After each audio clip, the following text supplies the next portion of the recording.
Discobrain Talks podcast features honest conversations that may include strong language, discussions about mental health, and open dialogue about drugs and alcohol. Listener discretion is advised.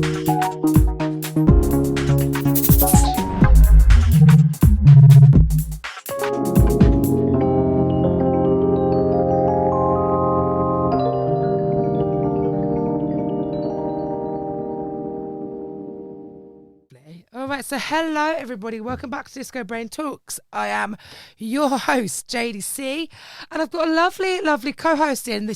We're trying something new. We're not in our usual studio because we're changing spaces. We've got the lovely Char Warner in the building. Char, how are you? I'm good, mate, I'm good. So we've been doing For Your Mind for like 5 years now, and Char was involved with the very first party we attended, Come By, in Wales this year. So we're just bringing in some co-hosts because it's important that, you know, if you've got other people that know lovely artists we've got coming on the show, get them involved. So, Char, you've been around the block a couple of times. Been around. Call me Johnny. Come a little bit closer to the mic for me. Yeah. Lovely. And so you've been around the block. You're a lady that frequents gigs, shall we say. Yeah. And the duo we've got on today, well, I think it's fair to say that we let you do the intro to this one. Okay, so this is a band that I've been listening to for a long time, and I've seen them grow to new lengths recently. I think they're absolutely amazing. When Jade presented me with the opportunity, I said 110%, let's go. She said to me, oh, do you know who these guys are? And I said, do I know them? Oh my God. So, you know, I been there and got the t-shirt, literally wearing the t-shirt right and I went, now. can you wear the gig t-shirt today? Sure, yeah. I was like, yeah. I go to their shows all the time. I recently bought your first 2 albums. So yeah, this is Pengshui. I absolutely love them.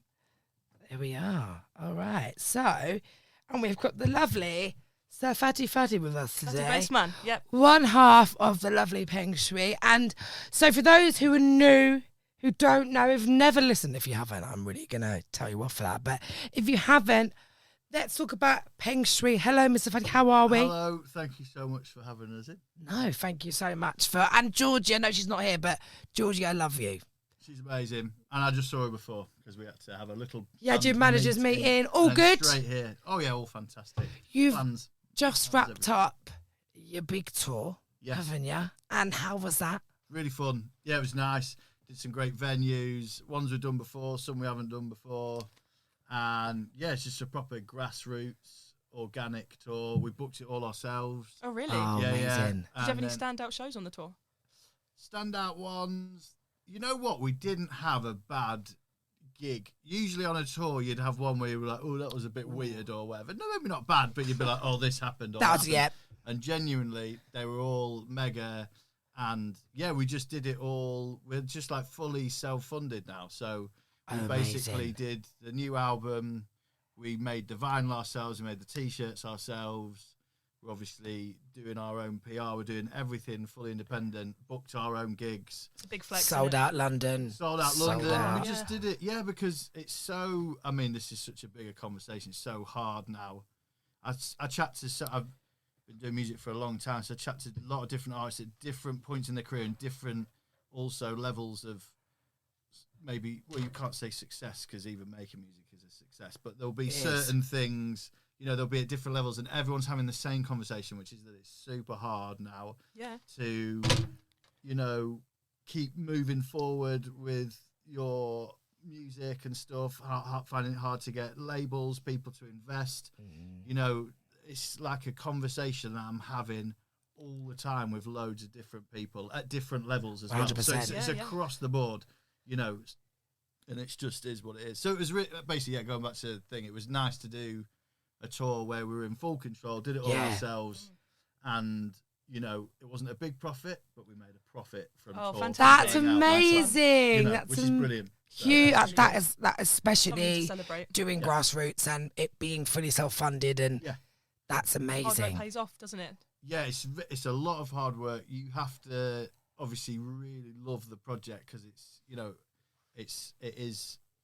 at the point where it is hard. And a lot of people are finding this. It's hard to carry on going when it's so hard to put music out there, get funding, be seen, do the gigs. Yeah, yeah. You know, you graft in and everything like that. The thing is as well, I think you've got to include social media so much these days to even get a sniff of some sort of audience as well. Correct, So not only are you having to, you know, arrange all the shows yourself, sort the merch out and all that stuff, you've also got to record snippets of yourself dancing to your own songs in the hopes that someone's going to see them and enjoy the music. Yeah, yeah. You know, it must be pretty Dave's exhausting. amazing at that. Yeah. That's the Dave's thing. social media queen. He is. I overthink too much. I hardly post up. But Dave is amazing at that sort of stuff, and he really, he's been working really hard on the socials and stuff. He does a lot of that. That's And we have amazing. an amazing guy with us called Ellis. Ellis Shout out Dog, Ellis. he's called. Yeah. Love Mega Ellis. lad. And he has his old vintage camcorder with him. Oh, And then nice. captures as much, you know, and then we try to do it as much, you know, organically and just. Yeah, yeah. Sure. Love that. But that's what I like about the band. We are 100% ourselves on and off stage. There's no like personas or anything Yeah, I'd like say that. I that's- feel yeah. like it's quite. We don't have to act too much. Which Dave's is- very proactive in sticking all the silly stuff out there. There you go. That is the being best way to serious. win as well with the silly stuff. So We'll talk more about the scene and venues closing and all that stuff. We'll Yes. touch on that because that's a very a big prominent. thing. It was Yeah, huge. yeah. It's a huge Yeah, yeah. thing. Yeah. But we'll talk about, for those who are new to Pengshui, so as a project, how did it come together? When and you were Dave were like, do you know what we should do? Yeah, were you mates before? Did you come together for this? Or We were in. So I've got another band called Submotion Orchestra, which is sort of like chill out sort of stuff. But we started off when the dubstep scene was kind of taking off. big up? Shout out. Yeah, Big yeah. up So Dubstep. we were doing that. We were playing at Outlook Festival every year and doing Nice. all the raves. Do you know We feel like- Shosh? Who? Shosh. Shosh. I'm going to show you some of her stuff. Shout Okay. out dubstep. She was UKG, but she's now gone into dubstep You'll hard. have to show me some later. I will show you, of I course I still will. love all that music. Me And too. still part of that scene as well, which is great. And then, so we were always, because it was quite chill, we were always the band on a bit earlier. But then Dave, he hosts for like Goldie and Flux Pavilion Yeah, and seen all that these before, artists yeah. and stuff. So we knew of each other because we were in the same like electronic scene, say. Yeah. And then, but when I grew up, I was listening to a lot of metal, and I was in metal bands, and so was Dave, and so was Prav as well. So Yeah, Prav, yeah. the original drummer, he's like the brother of Foreign Beggars, yeah, Pav, and then, but they were the same. They were always playing metal when they were younger. So we were a crew of people who were in the electronic music scene who had just such a love for metal music. So Yeah. I basically just sent him a message being like, "Oh, we've crossed paths, blah blah blah," but you know, I've written these songs. I'd wrote a bunch of tunes and sent it to him, and I think for him, I remember him saying it was like the right time for him, where he was looking for something like that. Yeah, And something to sink I your just- teeth into. Yeah. Yeah, no, Passions of you both with loves of music you followed your whole life. I also yeah. think that sort of genre of music is such a niche as well, because you know when I've seen Dave push stuff out on social media, it's like, oh, for fans of this, and this. And Yes. I do feel like Pengshui specifically fits into a genre where like when I explain what kind of music you guys are, I go, okay, so you can mosh to it, but you can have a little skank up to it, Yeah. you can rap to it. Do you know what I mean? Yeah. So I think there's so many things that are thrown in there at the same Yeah, time. yeah, 100%. Yeah, it must be really, really good to kind of explore just how far it can go. Do you know what I mean? Yeah. That's the idea, really. Putting in as much of our influences as possible, you know, from all the stuff that we've done. Because we're old guys now, we've done quite a lot of stuff in our past. So it's adding in all these things. You know, you can be a sponge as much as you can with music and just take on all these little things that you like. And then when we make stuff, we have some. I think you definitely need rules and clear, defined things to move forward. We always do that when we're writing. We have like a list of things that we want to achieve. That helps push it in a direction, but we're always adding in different influences and stuff. Nice. I love that. Yeah, that's where it's at, isn't it? That's where it's... So let's talk about music and emotional energy, right? Yeah. So you sound, let's say, we've listened to the new album. Well, actually, we was very fortunate. I was able to go, Char, we've got the album before it's out. Did Georgie send it you? Georgie Nice. said it. Yeah. Oh, I You know how swear. much of a flex that was for me. And I Yeah. literally was like, "Oh, Shah, do you listen to the album?" She's like, I "Oh," was she's like, like, give it to me now. so I've listened to it. I was like, And the new one. she was like, "Oh," I was like, Not believe "Here you go," and me and Shah were just like, honestly, I was like, "This is the coolest thing." That is like, this is what it's supposed to be like. I was like, I want artists going, yeah, there's my new album. I was like, this. I was like, oh my, I just lost my marbles. Oh, brilliant. So you start the sound intense, raw, full of emotion. Yeah. How do you channel your feeling? Because you had a lot of songs written, Yeah. not for this album, but when you started Pengshui, you Yeah. had a lot, Yeah. you had a path, You're you no had stranger to it. a vision to what you were going on, right? Yeah. So how do you channel your personal feelings or your your experiences into that raw, mental, fun, chaos energy? That would probably be a question for Dave, because he is obviously, as a lyricist, you're adding in so much of your personal Of course. experience to bring it in. For me, I'm kind of, I create with a lot of the tunes I write with Pete Cannon. There's an old mate of mine that I grew up with in Blackpool. Come on, shout out Blackpool. Shout out the ends, exactly. come on. Yeah, Pete. So this third album was a bit more collaborative with different producers, or it'd be like, I'll start an idea and then I'll go in with a producer, or I'll go in for a day with them and we'll make stuff. Yeah. And it will be kind of like creating the tunes in that way. And it tends to be a bit of a back and forth. Well, it happened with this third album where it was all done remotely. So it would be a session with someone, then I've got a studio at my place, Dave's got a recording setup at his, and it was all back interesting. and forth. And then you bring it all together, one big puzzle. Exactly. Okay. A big giant puzzle. And then we give these terribly messy Logic projects to To your masterers, yeah, you're like, here you go, sort that out. Yeah. Good luck. Thank you very much. But yeah, they created a lot of the energy and the sound and stuff, and it's basically gathering it all together. And I think on record, like you say, it's putting it all together. It's that puzzle, and then you really see where the energy and all that sort of side stuff comes from when you do live. Basically, it's really good. That's an exciting thing to do. Hit me, question with music, off you go.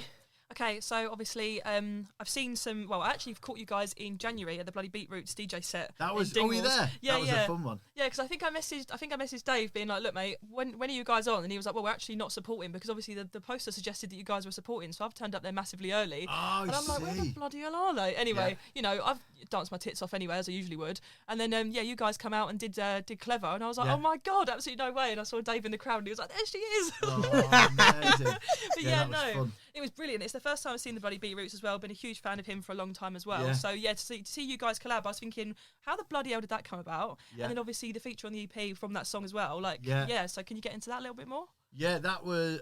He's called Bob, and he is an absolutely Bob, we lovely love you, Bob. geezer. Yeah, he's amazing. And you know what Bob loves? He's like a digger. He like, in terms of like, he finds new music. Like, even. He's had some big hits with big artists. Amazing. But also, he's still searching for these underground. You got to. He still So is important. interested Yeah, in 'cause I what's noticed bubbling underneath as well. He did the which song is with you cool. guys, and then did one with Toki Horror as well, who have recently Exactly. split up. So it was Oh, interesting. have they? Yeah, they They split were up. from Liverpool, aren't they? Those God bless guys? Scousers. Yeah, Come yeah, on, yeah. shout Yeah, out. they kind of like disbanded and stuff, but I think obviously they're all still good friends with each other, like no bad blood. good, And yeah. then when that song came out, I was thinking, are they back? Are they not back? So yeah, Oh, but I that did probably kind of was notice. recorded beforehand. I would have said. I remember I did my parts yonks ago. It was a long time ago. Yeah. We did all that. I feel like the song was getting teased for such a long time, and it was getting to the point where I was like, guys, please release this. I'm getting desperate now. God, Because yeah. I'd heard it live like 4 times, so obviously the amount of Yeah, times no, I've we seen you were guys this playing year. it earlier on. Yeah, exactly. So sorry, it came about with Bob contacting you, or Yeah, and just being interested in kind of what we were doing. Like I said, I think he does take time and actively searches out underground artists, see what's kind of bubbling away, and different sort of things, and still works. He just wants to create good music. We had the same sort of energy when we were all together, basically. Yeah, It's not vibes. Like, it was for the music. It wasn't convoluted. It was Yeah, you're not nice doing it to and get number organic. one. You're doing it because you want to jam. Yes. You've all got creative ideas, and you know that together you can make magic. Exactly. Yeah. So it was nice. We had a lovely time. We hung out with him quite a bit now, and That's where it's at. that's Great, it. yeah. I love that. It's a brilliant tune. I'm not Oh, gonna lie. thanks. It absolutely gets me going every time. Talking of getting you going, let's talk about the Prodigy. So we're all big fans. Huge I fans. was fortunate enough to share a pork pie with Keith. oh, I pork pie. swear to God on my life, right? That's amazing. It was, It's a sick story. but one of my biggest claim of fame, Stratford upon Avon, up the Midlands one. Yeah. There's two. There's a Yeah, there's corn- a stra- yeah, there's yeah, a pot yeah, there. Anyway, Shakespeare one, it's isn't still it? posh. Yeah, the Shakespeare one, exactly. So basically, he's coming off stage, but he's due to go home. But he had a pork pie, and I was like, "Oh, yeah, that looks slapping." He was like, "Do you want to buy it?" I was like, "Yeah, go on then." Brilliant. So, may God rest his soul. Keith Flint, we love him.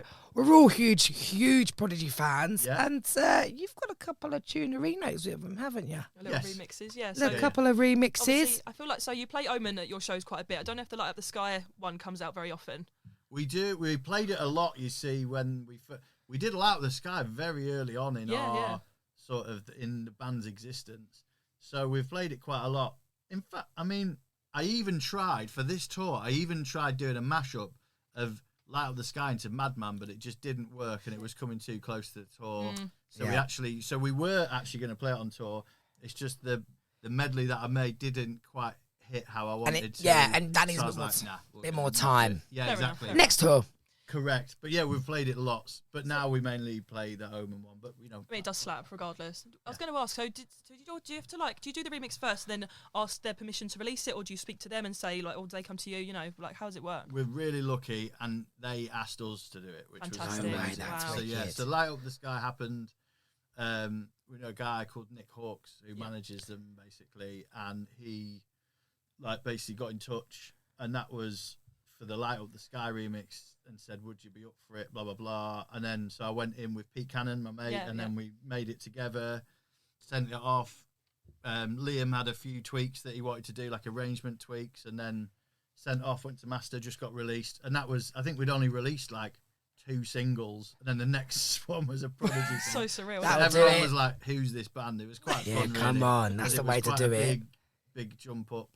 And then so we've been in touch with him, and Liam's like asked for, he's like requested like bass lines or different parts of songs from our back catalogue and stuff. And I think Amazing. Wow. he's similar. He digs and is He into digs. different He's a stuff digger, and yeah. everything. So 100%. yeah, which is really cool. So I think I've not met him yet. I'd love to, and I'd love to I've do a met him. studio Yeah, yeah. session. Well, yeah. I think he'd be an amazing person to. Yeah, we've just. You'll be worked in the studio like that. together in the future. Hey, I'm putting it out there. No doubt. Hopefully. Yeah. Manifesting. We only Okay, manifest good first. things, thank you. And Liam, if you end up listening to this podcast, cool. You know how to reach out because you've already worked together, so it's fine. But yeah. He's got a studio at Towyard, North London. Towyard studio. I bet he used to. Is he? Yeah, maybe he's still at Talia. He could be. Yeah. He did when I was there a few years ago. He did. He might have moved. Who knows? But Yeah. usually, once you got a base, that's He usually is a base. around. Yeah, definitely. He's a busy fella, I mean, isn't he? He's we will around. see. Yeah, the Omen one was cool because that was for Record Store Day, so Wow, they nice. wanted like Sick. they did a special Did a press. release. Yeah, and our tune was the first on the press of it all. So I've got the Prodigy vinyl with our remix Oh my of god, tune. that's So insane. that was cool. So it's like a Vinyl's coming limited back. run. Oh yeah. We It's- got vinyl done for this tour. And it's Yeah, so my guy that I know wants to buy a record press. Obviously, it's £1 million, right? To buy a full factory, but it's a resurgence. We're having a resurgence, which we love. I'm a collector. Yep. Yeah, 100% record. I did my radio show last week, and my friend came on and did an hour set on wax, and it was just. But it sounded amazing. It It's a was- real thing. And I think this is the thing nowadays. Is so much like, I mean, AI is a big conversation. Oh yeah. But like, and the internet itself, like, I think people are craving like real human interaction and real things. Yeah. And when vinyl's a real thing, and The it's process. the same as when you get a film camera, you take a real picture. It's Mhm. a real Digital photo. cameras, all the 18-year-olds Yeah. got them. Yeah. Yeah. I That's think it. This is the thing. I think that hopefully there's a nice resurgence of that world. I mean, I'm obsessed. I grew up in the 90s, so I'm Do you know what I mean? obsessed with the 90s. Shout And out. I want the resurgence. Because of I've got film cameras, Yeah. camcorders, vinyl, cassette Yeah, tapes. cassette, Do you know what I yeah. mean? Yeah. You know, My Sony Walkman, God bless. yeah, and just like, going out, 20p phone call to get back home and out on bike rides with your mates. And like, It could- no yeah, phones, like- no internet. Jesus. I've gone out of a pound in my pocket before just to prove a point. I used to be able to. Not anymore. Like, But yeah, so let's get back into some questions, yeah. Chris. That's all right. We're allowed to go on We love this, tangents. don't worry. We are one walking tangent. So we are a podcast to talk about music and mental health. So we'll talk a little bit more about that. So Yeah. Georgie, your lovely manager, you guys reached out to us. Yeah. And so naturally I was like, I've always said, especially in the last 5 years, there's not been one person I've not met that's not been impacted, lost someone to suicide, their auntie, their uncle, themselves. yeah. How mental health has it shaped your life? Have you been impacted? Is there anyone in your, is there a reason for you coming on to talk about music and mental health here today? Yeah, I think it's nowadays it's so important to talk about it, especially, I mean, I say I'm obsessed with the 90s, and I am, but also there was also from that area an unhealthy amount of people not talking about things, and I think that's one good thing that I think is changing in society, which is really important and stuff. And yeah, I think, yeah, I'm hopeful for the future because I've got a daughter and she's at high school. Okay.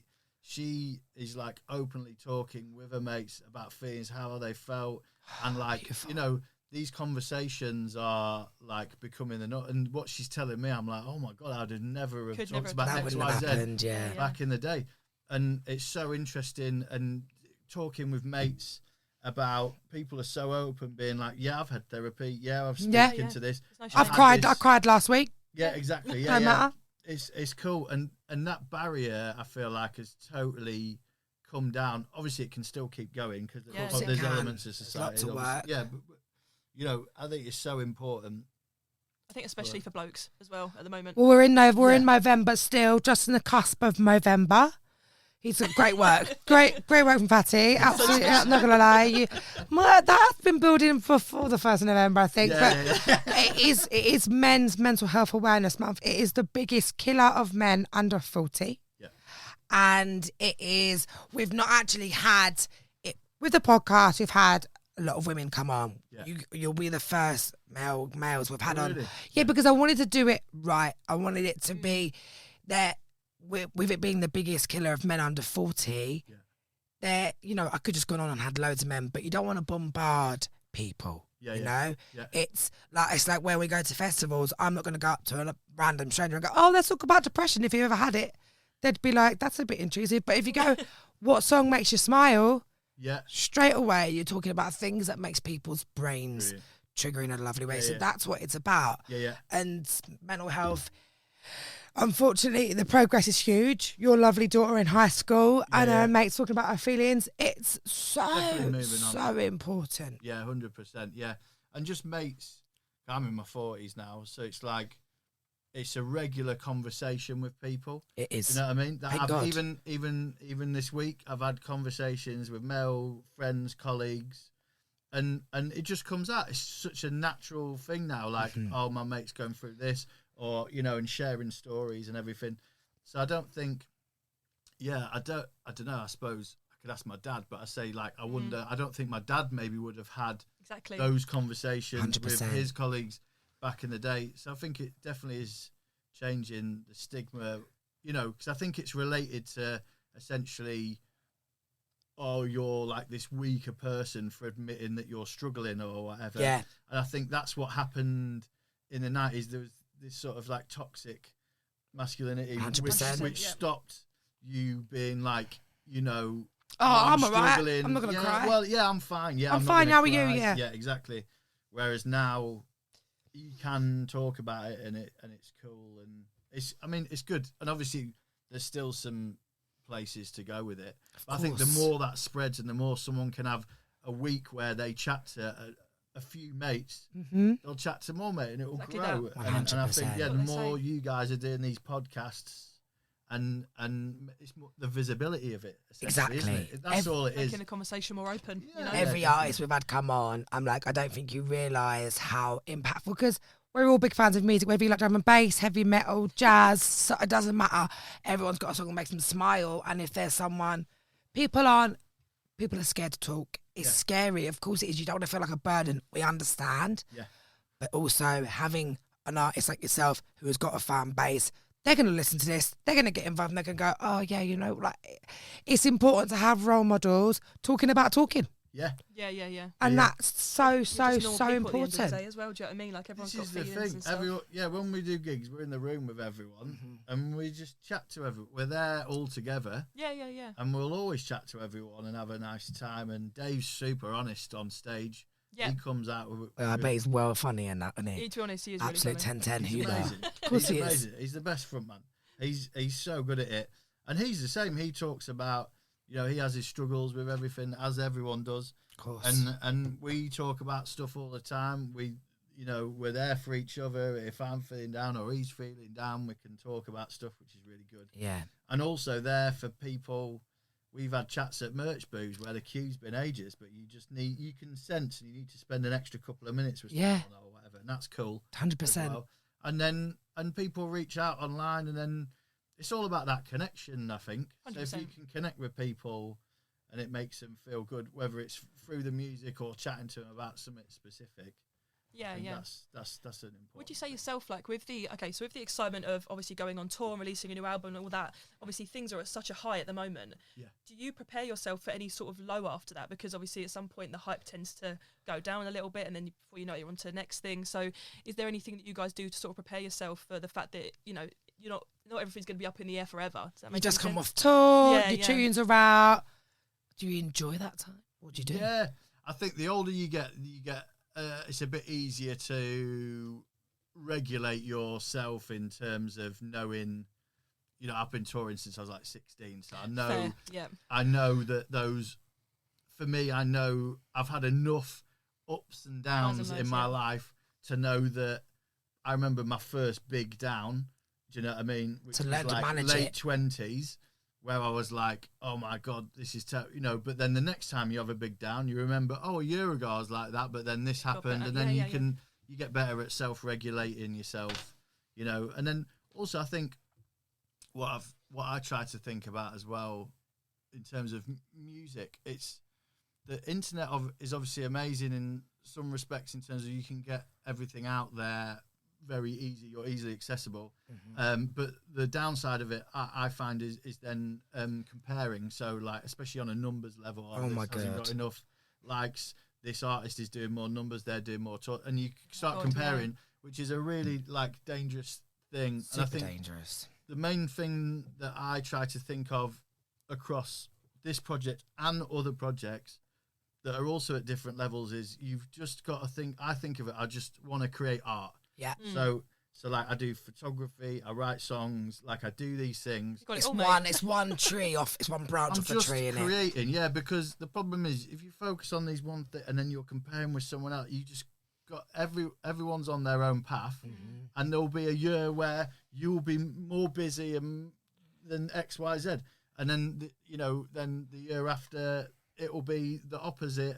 But all you got to do is, I think, is just concentrate on making art or music or whatever you want for yourself, put it out into the world, and just be someone who is outputting and it's all right if you do go quiet or or you want to have a couple of months off. Yeah. But I think that's the main thing, I think, is, and it helps with that self-regulation, because 100%. you might have a downtime and you'll be like, well, I'm having 2 months off. Yeah, you're like, oh, And that's then what I need, a day off. Yeah, because also creatives sometimes don't give themselves,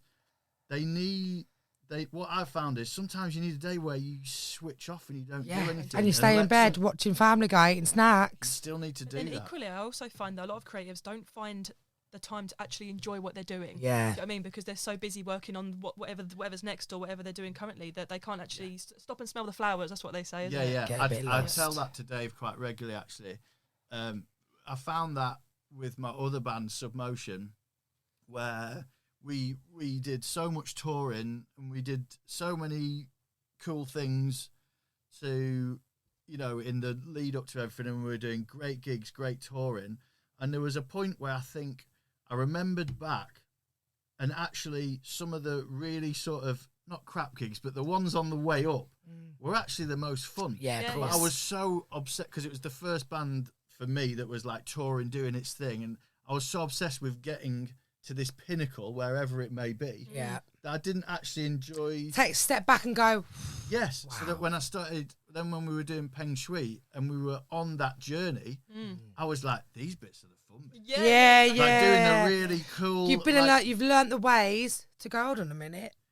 Be It's the grateful fun and bits, enjoy those moments where you might be like, yeah, but we've only sold 100 tickets here. It's like, That's going to be the best gig of your life. they're all part of this journey of where you're going. So I think it's about getting your head in the right headspace. But I think then the problem is that downside of social media of being like, oh no, why am I not as big as this person? Yeah. And I think that happened. I've worked with artists on different levels as a session musician, and it happens at a level even high level.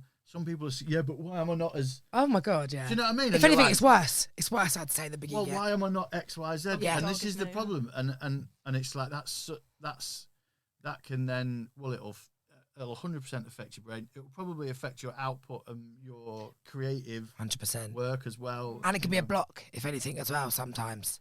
Mental block. Yeah, you've got to be on your own path. You do. And Focus on you, Yeah. not what everyone else is doing, which is hard, especially within the world of social media we're living in. Yes. But, Yeah, you know, That's swings and preparing. roundabouts. Yeah. So let's talk about coping and balance, all right? Yeah. So what helps you stay grounded when things get hectic, whether it's touring, recording, just day-to-day life in the industry? What do you do to keep yourself grounded? I imagine your daughter helps. Yeah. Daughter, dogs, home life. What's your dog's names? Margot and Rudy, and we've got two cats as well, two crazy sphinxes. Oi, yeah. that's Nice. wicked. Larry and, yeah. Cute. Yeah. Hang on, what is the other cat? Larry and... You can tell you got a favourite. Jolene. Blimey, I couldn't forget her name. I'm telling Jesus, Joey about you. There's basically too many pets I can do with. Yeah, it. you're like Dr. Doolittle. Yeah, exactly. But yeah, no, they're great. So yeah, family life is obviously crazy, but Sure.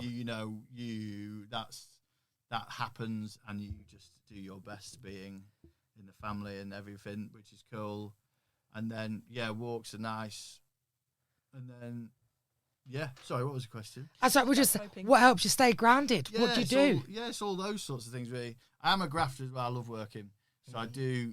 You're a man of... You've got many projects, fingers and lots of pies, Fingers don't and you? pies is fun. That keeps it busy. And then I have, I suppose, what you would call my day job. I work in the pits in the West End, doing theatre stuff. Shout out to the theatre crew. Theatre crew, yeah. Off to work later on. Got 7:30 show tonight. Devil Yeah. Wears Prada. So Someone's I've got to wear Prada, won't be me, come on.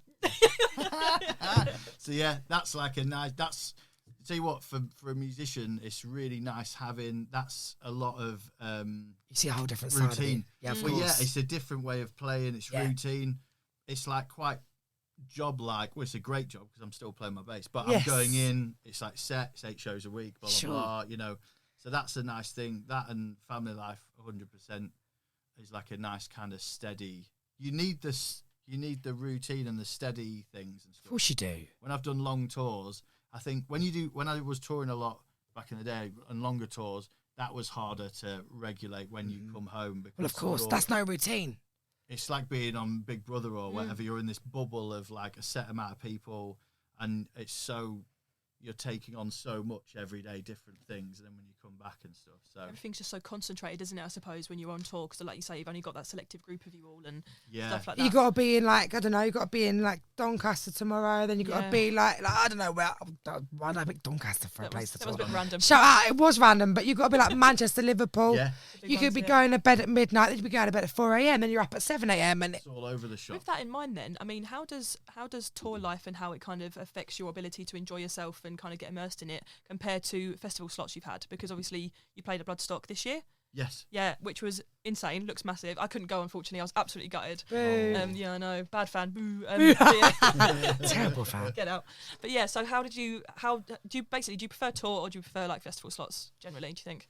I like them all really. It's always fun to play your own music to different people. Yeah, of Festivals are course. cool because it's summertime. Yeah. And that is really nice. And also you find on festivals as well, you see a lot of friends because you'll see a lot of different bands, you know, True, whereas obviously yeah. when it's if you're like a headline tour or support, you're more in a crew of people. Whereas when Yeah. you get to a festival, you'll see mates, you'll be able to You're go like, and see oh, what are you other doing bands. here, Dave? Oh, come on, Dave. Exactly, yeah. Do you know what I mean? That's really nice. But yeah, all are cool. They're just different. But yeah, festivals are nice because you get to, I stayed at Glastonbury, the one just gone, and it Oh, was nice. amazing. You have to commit to Glastonbury. Oh, So- yeah, we were speaking about it on the you. way Commitment Mental. is Yeah, very yeah. polite way of But putting I it. committed, and it was really fun. So those things are really good to Yeah, do. that's You where know, it's to at. have a little Bloodstock. We were just in and out, I think. Yeah, well, that's a lot of time. It's really Yeah, nice yeah. to see, like, when you've got an artist who is able to be at the festival the whole weekend because they do the set and then they enjoy it. But a lot of the time, it is Dip in and out. go in, do your set. Like, oh my God, Boomtown years ago. Miss Dynamite only managed to do a 15-minute set because the traffic was a nightmare, and she was booked elsewhere, and off she goes. It do be like that. But let's talk about music being a release. There's a lot of catharsis in your music. Does the process of writing / performing feel therapeutic for you? Is there a little bit of therapy? Because, you know, obviously, like, you know, you've written a lot of the music. Well, a lot of the music is all created by your lovely brains. Yes. It's a release in a certain extent? Is it therapy? Do some people find it therapeutic? I think it depends what therapeutic means to you. Well, of course. Doesn't it? Because I personally feel like my therapy is, you know, throwing myself around at shows and beating the shit out of grown men. Yeah. That's just a good Tuesday for a show. You're like, maybe it's therapeutic for you to be able to make those tunes. Yeah. So I can do that. Thanks so much, Faye. Exactly. Faye. Yeah. Shut up, Faye. Yeah. I think, is it therapeutic? I've not really thought about it. That's a good question. I'm always continually planning the next thing.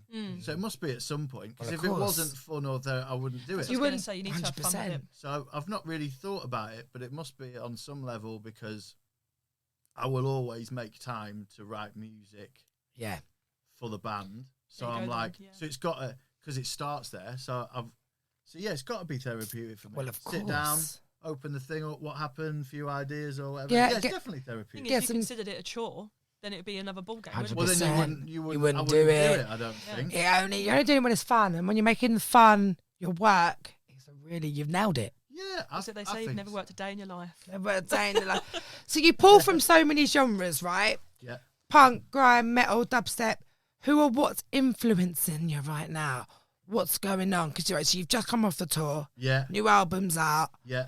What's in your playlist? What is like tickling your pickle right now? So at the moment, we talked about this with Georgie. So the plan, I'm sure it's fine saying it all, but basically, I really loved when you've come to a show. We always get guests up because we're part of this family of this world of electronic music. So we have a lot of MC mates who will jump up with us, which is great. And I think they love it because that world don't really get to do it so much with a live band, and especially one with so much kind of angry energy. And stuff. That's what I was going to say. It gets them excited. At your New Cross show, I think, was it Tug of War you got up? Tug of War got up, yeah. And I was watching him watch the chaos in the room, and he was just stood there like, what the fuck is going on? And there's just limbs flying everywhere. Everyone's drenched in sweat, and I just saw yours and Dave's faces like, fucking come on. Like, welcome, baby. Introduce it. It happened with Footsie. Like, he's obviously a grime legend, and we did a music video for the tune that we did, and we could basically put a call out to all our fans to be like, we're going to be here and shooting a video. So loads of people turned up, and we did a performance of it, and they went mental, and his face was amazing. He was like, what is going on? Yeah. Fish, isn't it? Yeah. The passion is real. Exactly. Best crowds are drum and bass crowds and heavy metal crowds. I've always said that. And I would like 100%. I'd put money on it. Like, goes without saying. Not being funny as well, at your shows, I have felt on my arse. I've eaten shit at your shows just because I've got too hard. But have you eaten shit at a Pengshui show? You should be entitled to some compensation. But yeah. Yeah, no, it's all... Yeah, I think we're going to look into maximising that world. So I'm going to start writing... Well, I've got a folder already of ideas. Folders where ready. We're going to start creating some tunes. Nice. With special guests in mind. Wicked. And then you do that at your shows and then make it a full circle. Yeah. Because we have moments where because they're all kind of loosely based around 140 style stuff. So if there's a verse coming up, if you pass an MC a mic, it's like they'll go and they'll do and they'll just nail a 16. And it works. No worries. Yeah. It works really well. So I think we're going to explore. We've obviously done collab-y stuff, but I think we're going to explore maybe a full sort of collab album, maybe more on the electronic side of really, things. really good. You know, grime, dubstep sort of. The thing is, you're no stranger to having people feature on your tracks or anything like that either, are you? One thing I was going to ask actually was obviously Tesseract. Yeah. There is your version of the song, and then there's Bobby Wolfgang's version of the song. Yeah. What was the decision there to make it sort of split into two different versions rather than just have one for the pair of you? Was it because both like pretty much slapped, or you both wanted your own sort of spin on it? Like, what happened there? Because I love Bobby Wolfgang as well. I think he's a good bloke. He's amazing. Yeah, really nice and guy. a Blackpool lad. Come on. Oh, that's really? the It's a Blackpool ends coming through. Come God on. bless. Now we know. Yeah, exactly. But we've been, when I first started the band, I was doing digging and seeing, and I was finding like Nova Twins, Strange Bones, blah blah, like all these amazing bands. So and then when I found out he was living in Blackpool, I was like, oh, perfect. So what did we do? I think I wrote the initial idea and sent it off to him and then he did a verse which he sent back to me. I think it was one of those timing things where like I then worked on it as an arrangement and sorted like, oh well, that's the Pengshui thing. And I think, but then also I think in the interim he was working on his thing. So like, and I said, oh, here's my version. He went, oh, but here's my version. Oh, so we just had like, and I was who like, wore it best? The dress. So then I just said, Matt, like, and it was totally organic. I was like, well, we're going to put our version on the album. We love it. It sits with all the other tunes. And he was like, yeah, I'm up for that. He was like, but I'm going to release my version. And we're like, great. I don't feel like there's not many people that do that these days. It was quite a pleasant surprise because I had people messaging me going, oh yeah, Pengshui just brought a track out of Bobby Wolfgang. I was like, yeah, I know. And then I listened and I was like, this isn't the one that I fucking heard before. Exactly. So. Yeah, it was cool. a cool idea actually. Yeah. And it was like organic. It worked. There was like his version of it. His version has an extra verse from Dave. Yeah. Because I chopped that one out. And then, it was just like, different. Yeah, good. I fuck with it heavy. It's a fucking good song. Yeah. That's what we loved. So let's talk about grassroots music. Let's talk about something that I think literally is on anyone's lips. As we know, the venues that we're losing continually, yearly, annually, it's crazy, right? Yeah. So, what do you think the main reasons for we're not going to touch on the government too much because I don't want to get into politics, but Yes. it's obviously prevalent. Let's talk about, so what do you think are the main reasons for grassroots music venues are declining in the UK right now? There's a lot of different factors. So There are loads of factors. Yeah. Like some of them. So like, I heard the other day, don't quote me on it, but O'Meara is closing down, and so is I've heard that. Lafayette. They're owned by Mumford and Sons lot. Those ones. The Lafayette's gone. We're I was going. speaking about that We were earlier. talking about it earlier. Yeah, the one in I King's think Cross. that is true that they are going, but I'd imagine that. I wouldn't surprise me if that is the case because of the way we're losing venues. Yeah. That will more than likely, again, don't quote me on this, that'll more than likely probably be to do with like the cost of course. renting those. Yeah. So that'll be like And everything's going up. exactly Rising costs. because they're amazing venues. But if you're then spending too much money keeping these, they're just going to go under. Of course basically. they are. And then we were speaking to the guy who runs the Joiners in Southampton. That venue's just been Joiners? saved actually. Really? I thank saw you for that. that. I saw I that. don't think it's the Arts Council. Or something like the Independent Venue Trust. Yeah, it might be NTA. Nighttime Industry. Yeah, the Shikari do a lot of work with the Independent Venue Trust as well. Yeah, Do they? but there are There are venues being saved, but unfortunately, Well, they they're just rapid. wanted to pull it down and make flats out of that. Like it's money. So it all 99% boils down to money essentially. It does boil And down then to. there is different. We were having quite interesting conversation with a guy where he's saying there's just less people coming out. So because of the state of the, basically people have less money to spend. So, a young person who had 5 gig tickets in their back pocket now only has 1. Yep. So they're only probably going to choose their big favourite band. Yeah, of course. So that's just across the board. So then people aren't coming out to smaller venues or supporting the smaller band. They've only got enough money to go with their big one. Yeah. There seems to be like a crazy resurgence of like people loving like bands, like they're having, like the Oasis thing, and people are loving like going, which I don't hold that against people, Taylor Swift selling out Wembley 10 nights or whatever, Oasis paying whatever 10 nights. But in my head, I'm like, guys, go and watch like the smaller so groups, many people just little like, venues. Oasis is touring. Yeah, great. Yeah, Why don't you great. go and I just wish people would go and search out some smaller battle, Yeah, big time. Bands that are like Oasis but aren't singing, just maybe. Do you know what I mean? It's. I mean, I do get why people would, what would you call it? It's like legacy acts, haven't they? Like the nostalgia of it all. It's really cool. Like nostalgia, and everyone's like, oh, like Five are back on tour, Blue are back. Yeah. on Oh my tour, God! and Quick, then let's go see XYZ are Busted. back on tour and stuff, and but I don't. But then that's all happening. But then what's happening to the bands that are trying to? If there's no future in these smaller bands and smaller venues, well, what's gonna happen? What's that? You've then got no one coming up. Now I'm going to talk about football, right? Just a quick analogy for me, which is something I never usually do, but God bless. So Chelsea, all the big Premier League teams, they have the little under fives, they are sinking millions because they understand that without having all the 6-year-olds playing football on a Saturday and them having the younger teams, they're not going to have the next Saka. They're not going to have the next Bowen. They're not going to have the next Harry Kane.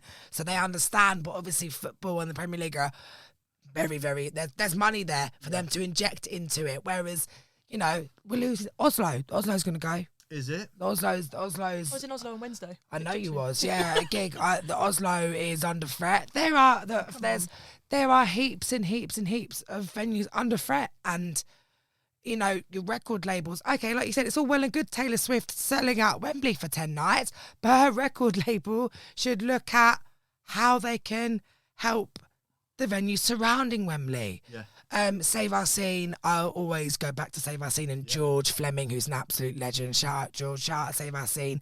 They do heavy work with saving venues and with putting awareness. So when Coldplay were at Wembley, they had organised live bands outside every day, and they were, you know, it's all about promotion because Coldplay, and they donated some of their money of their ticket sales. Slowly but surely there are big arena tours doing that. Sam Fender, huge advocate. Yes, he's doing that a lot. Donated his prize money to a charity. It needs to be done, but the record labels, I'm not even going to talk about ticket label companies. Let's not even talk about them. Let's talk about Live Nation. Sorry. I won't talk about them because I'll get really upset. Yeah. They, just like how the Premier League teams and big sporting people inject money, record labels need to be doing the same. You can't keep expecting the next Adele to turn up out of nowhere. That's right. It should be up to artists to have to do that sort of thing. So, like for example, Enter Shikari played their biggest show ever last year in Wembley in February 24, and that's 12,000 people, right? The little tiny Wembley. And Big Wembley. Big Wembley. You've got the little one, then you've got the big one. I was going to say 12,000 is still a nice amount of people. Pretty hefty room. That's you know? a couple of. But every ticket tenors. sale, they would donate like £1 from every ticket sale to that. So that's obviously, you know, a good amount of money just from one show. Yeah. And if everyone started doing that and sort of building the same momentum, it's a small price to pay. Do you know what I mean? It's not, and it's the grand scheme of things. Alexandra Palace. Let's talk about that. Have you been? We've all been to Ali Pali. That hill will always. That is the most hideous hill in the world. It gets you going before you even fucking get there. Oh my god! I'm worried. I'm not even going to Ali Pali this year. Like, so Jotty under Unreal DJ. Yeah. She sold out Ali Pali a few weekends ago. Yeah, that's 10,000. Ali Pali. That's 10,000. Yeah, and she with Ali Pali, they go right. Here's your space. There you go. Now you can choose to use the sound system that's in there, or you can bring your own, which obviously then money costs and everything goes up. But she brought it. She spent 100K on production, including the sound system, but it was just incredible to see. She went online, spoke all about, so this is why I'm actually charging for merch this year, because I've had this outgoing, that outgoing, and I did some numbers because I love doing numbers, and I love walking into the venue going, what's the capacity, where's the security, how much does this cost, do I need to get new sound? Like breakdown figures. I love breaking stuff down. Let me break it down to you, right? Let me break it down. And I worked it out, and she's obviously, basically, even with the merch, ticket sales alone, she's making about 70K. Really? That's about it, profit. Obviously, this is completely my own, working it out. I don't know what she's making, but allegedly, with your ticket sales, your average price, and you know, and no one cares. No one cares. No paid person that goes into the rave looks at the decks unless you're a DJ or a sound tech. No one cares what bass you're slapping. Yeah. They just want to see you slapping the bass. You know what I mean? No one cares about the technical side of things. Yeah. They just go, oh, excuse me, can you play ABBA again while she's mid-set playing drum and bass? Like, what? What do you mean, can I play ABBA? So, yeah, the grassroots, it's scary. Because it's more important than it needs to be more important than it is. hold on a minute. The government aren't representing. We're not going to talk about It politics needs again. to be a but bigger conversation, especially for smaller artists like yourself that are obviously going on things like tours and stuff like that. You know, if at the moment you can only kind of secure a smaller room and there's only big ones that are around, where the fuck are you going to play? That's Do you know what I it. mean? It's a big conversation that needs to happen, and one that is gaining more traction. But yeah, we do need to improve that, definitely. And we were speaking a little bit before about independent artists, and you guys have just done your tour. Yeah. You guys have put out music. Everything is independent, right? Yeah. Yeah. And that is, well, it's refreshing to hear. But you hear a lot of people in grime, like the amount of rappers and artists and MCs I know, they're like, yeah, we just put it out ourselves. We're like, we don't want to wait for record labels and to be told we have to wait till the next Friday, and we just want to drop It's a it. lot more common these days, isn't it, for people to start funding their own shit Yeah. rather than wait. Yeah. Definitely, yeah. You got them full control. The threat of getting over signed and then everything. being controlled. Yeah, it's no more shade, that. no shade to record labels, but let's talk about like independency for you. So, when did you get together? 2018, I think we started putting the first Okay. single out. Amazing. Yeah. And then, so shout out to Georgie, Unholy Management. We love Yeah. all the crew, because if it wasn't for the people behind the scenes, Oh yeah, Georgie and Joe are amazing. Georgie's done so much work with us since January this year. oh, we love that. Yeah, she's amazing. Brilliant. Yeah, really good. Yeah. But so yeah, independent. I'm not here to slag anybody off, but you hear of the horror stories, even down to Taylor Swift having to get her masters, the horror stories of the industry, which is why a lot of people are now branching out, doing their own thing, putting their own tunes out, not having to conform. But then we're talking about grassroots too. It is a big, big umbrella, and God forbid we're never going to stop it. We love the scene, but there is a pivotal change, and that's to do with the economy. And for anyone that says that music and politics aren't related, you're a silly fool. Oh yeah, That is what you are. Blind, But we'll round it off. We'll round it off with just one. I think. You got any more questions you want to say? Any more? I think all right. to be You're all fair. right? Well, I think so. I think I got everything out when we spoke on the train on the way up here. Because I sort of said to Jade, I was like, right, let's write some stuff down because I've got some things. to Yeah, do let's talk about it. So let's talk about the future then. So What's coming? what's coming? What are you cooking? Are you allowed to tell us any little bits? We've got there's bits coming that we can't say. There's going to be some cool gigs next year, some support slot stuff Okay, that's coming, which we'll probably be announcing very soon. beautiful. Yeah, and then this idea, I've got the folder of new stuff ready to go and stuff like that, which James. is great. So it'll just be, more output. We're gonna keep going, and Keep like I going, said, yeah. just gonna keep writing. There's gigs coming in, and we'll keep playing shows until we're 100%. super creaky and we can't jump around. On stage. WD-40 is needed to sort Yeah, the elbow out. exactly. So, get your favourite song off the new album. Have you got? Can Off you the pick a new album? favourite? Is that picking your kids? I think I really like No Resolve. I think that's probably my Okay. fave. Beautiful. I don't know why. I like them all. They're all so different Well, of because we did course. different sessions with different people. They came out. They've all got, there was like 2 tunes we did with Pete Cannon, Yeah. one with Boylan, dubstep legend. Yeah. One with Suck Knight, another dubstep legend. That last one, Battered Mind. Obviously, one with Bob. They've all. Yeah. Then we've got all those weird little interludes. That was me just writing odd I did tunes. wonder because I feel like on your previous albums, like the interludes were kind of like few and far between, but this one's got a good few, and I was And like, it really it's just Yeah. like a gorgeous puzzle piece. in the middle of the Yeah, and I'm like, you Thing is, saucy obviously, devil. My favourite band is Enter Shikari, and they do a lot of Yeah. interlude stuff. So when Yeah. I saw that on your album, I was thinking, come Yes. on, guys, get the interludes. Absolutely love that. Yeah. Little weird little. I used to like that. But going back to the 90s, you'd always have like a secret track or something weird. Yeah, Whereas love nowadays it's like, that. we need 10 singles on the album. Well, I'm like, no, we can have weird little things. Have a and little little cheeky nuggets one and in stuff. there. Yeah, big it's time. fun. Shah, what's your fave tune off the album? I like Four Walls. Oh. Personally. Do you know Yeah. what as well? I, again, I'm not going to bang on about Shikari all day while I'm interviewing you. But You like, can, we I listened to it, and I remember listening to it and going, it sounds a lot like Havoc B from their album Common Dreads. Oh, And I was nice. thinking, I wonder if I was to mention that, if they'd go, yeah, that's what we was going for. But instead, I was just kind of like, yeah, I'm absolutely fucking with this. But then I also really love Let's Go. Yes, Huge tune. fun. Mine's absolutely gets me up. bad minds. That's the Suck Night one. Yeah, Yeah, okay. yeah. We go with the yeah. Indian influence. love that Indian influence. There's a producer called Anish Kumar that I'm a big fan of as well, and I was like, I just fuck with it, man. Brilliant. I fuck with it. It did really, really well on the album, honestly. I was blown away by it. Really enjoyed it. I'm glad you enjoyed it. So it was a project of lots of different spaces, geographical locations. How long did it take you to throw it together? We started, it was quite a long time, probably around 2 years to get, maybe even longer. Nice. I'd have to look back at my phone. Wait, Yeah, you can't long rush. Can't rush magic. No, well, mainly, it's logistically, it just takes ages, you know. And we did send it out to labels, and everyone was like, well, this, that, and the other. It's just like, and I'm seeing that across the board. You're like, I'm not changing it because you want to tweak it. I'm just like, so that's when we went independent, stuck it out ourselves, booked the tour ourselves. It's a bigger flex as well to kind of go, we've done this all on our own. Do you know what I mean? In this day and age, it's nice to hear it. You can do. Just do. Of course you can. Start.